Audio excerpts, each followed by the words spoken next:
Hello, good morning and welcome to Breakfast with Roger Johnson and Sally Nugent. Our headlines today: as the UK's coronavirus death toll rises above 28,000, the Prime Minister talks candidly about his experience of being in intensive care with the virus.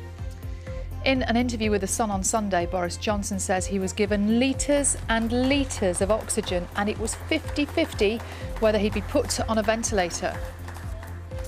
Business leaders urge the government to be bold in supporting the economy as it considers when and how to ease the lockdown. He's so sweet. Oh, congratulations. A royal welcome, the Duchess of Cambridge shows her support for new parents and maternity staff with a virtual visit. Good morning. Grounds for concern. Brighton voiced their opposition to the Premier League finishing at neutral venues. Clubs have been told it's the only way of restarting and completing the remaining fixtures for safety reasons. Good morning. We're waking up to a lot more cloud across England and Wales today. There's a lot of fine weather out there at the moment, but for some of us, the chance of some sharper showers heading on into this afternoon. I'll be taking a look at what your chances are in just a little while. Good morning, it's Sunday the 3rd of May. Our top story on Breakfast this morning as the number of people in the UK who have died from coronavirus rises above 28,000, the second worst total in Europe. The Prime Minister's spoken for the first time in detail about his experience of being in intensive care. Speaking to The Sun on Sunday, he said contingency plans were made while he was seriously ill in hospital. John McManus reports. Coronavirus continues to take its toll on families across the UK. The country now has the second highest death toll in Europe, behind Italy.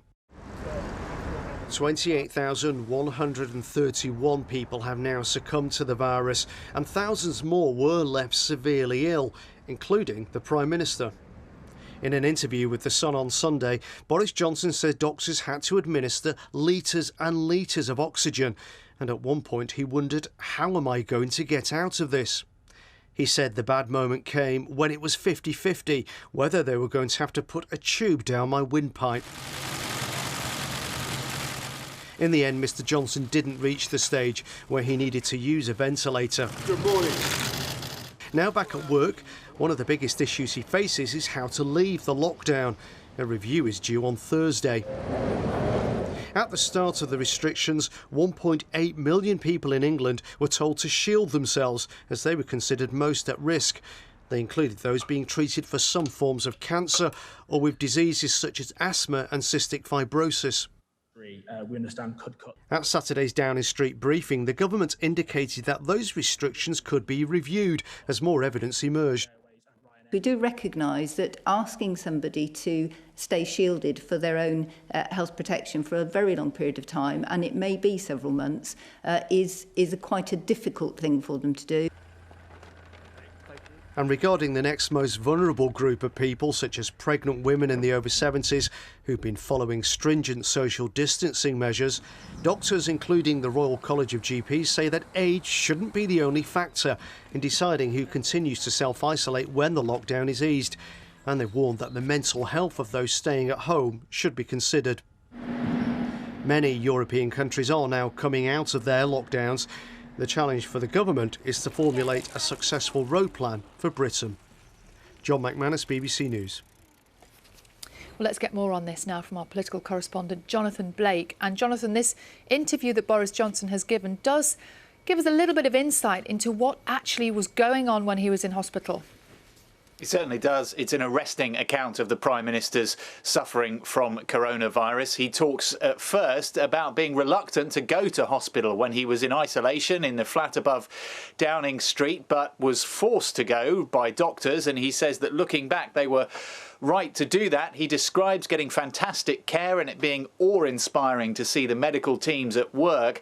As for the nights he spent in intensive care, well, you heard the 50-50 moment described in that report there. He's talked before about things could have things that could have gone either way, and he describes that being a tough old moment. I won't deny it, he says, and that people were starting to think about how to handle it presentationally. And I think that is an indication that the Prime Minister himself and those around him were at that point fearing the worst. But he says he thought that he never actually thought he would die. Some terrible buoyancy, as he put it, inside of him kept convincing him that everything would almost certainly be all right in the end. A lot of people have asked how this whole experience might have changed the Prime Minister. It's bound to have had a profound impact on him, and he says that he is now driven by a desire to stop other people suffering, but also by an overwhelming desire to get the country back on its feet.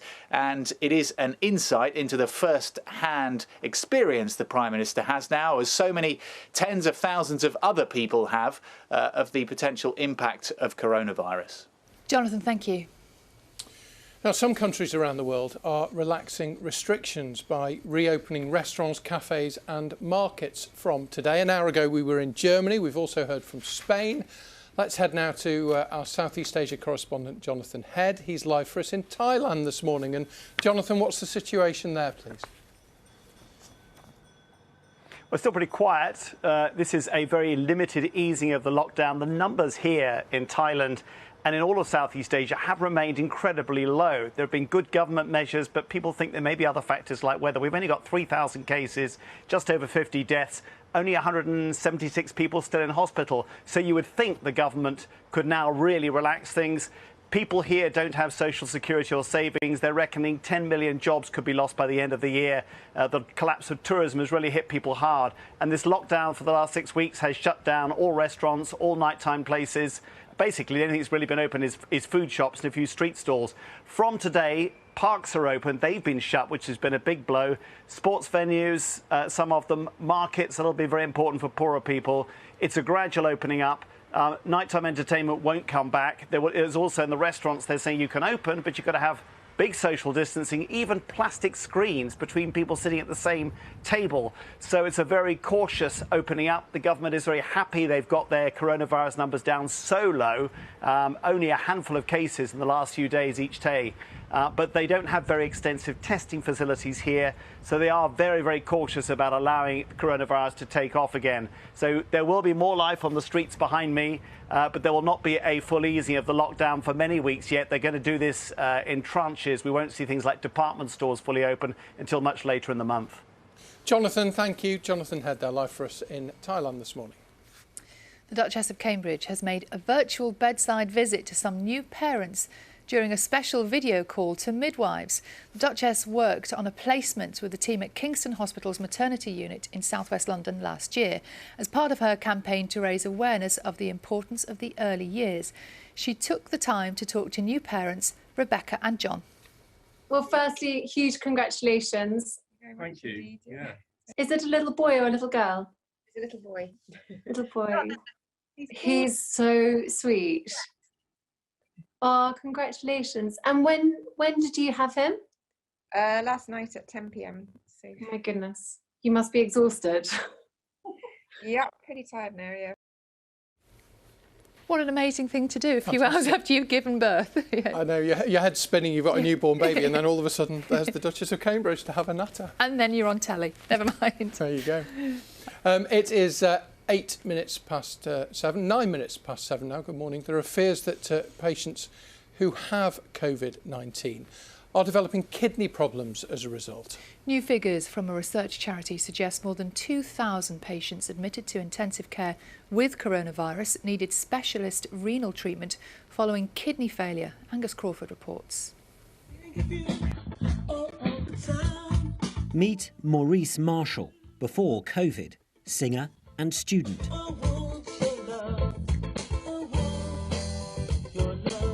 And now, survivor. I was terrified, petrified. Well, as I got into the ambulance, looked at the house, I thought, say goodbye to the house, you're not coming back. Because I just felt I was struggling to breathe. He spent 22 days on a ventilator. The virus attacked his lungs and then moved on through the body.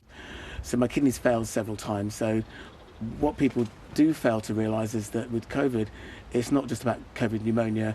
You know, you get a bit of a heavy-duty flu or you have problems breathing. It does go for other internal organs. So when you're performing CRT... The latest figures show more than 20% of those in intensive care suffer kidney failure. Many need specialist treatment, some with this kind of machine, delivering what's called renal replacement therapy. The virus can be seen within the very fine structures of the kidneys, and it also affects the stickiness of the blood. The blood, it becomes very sludgy, and because the kidneys are full of little blood vessels, it sludges up in the kidneys, and therefore the kidneys start to fail. Leading to a worldwide surge in demand for machines, tubes, filters and fluids. This German factory has increased production, but there's a warning of severe disruption to supply in the UK. British doctors are having to use new techniques to conserve equipment. Some patients are now sharing machines. The volume of kidney failure has reached the point that neither myself nor my colleagues have ever seen such a great surge in the incidence of acute kidney injury, and that is certainly putting stress on the system. But a word of reassurance too. These machines are only used in intensive care, not for the 30,000 or so people who need regular dialysis in the community. That service shouldn't be affected. Maurice in better times. Now, bit by bit, rebuilding his health, thankful to friends, family and medical staff, but also sounding a warning. This thing, it's vicious, it's non-discerning, it will go for anyone. We really do have to focus and not get lax about it, because that's when things will get worse again. Angus Crawford, BBC News.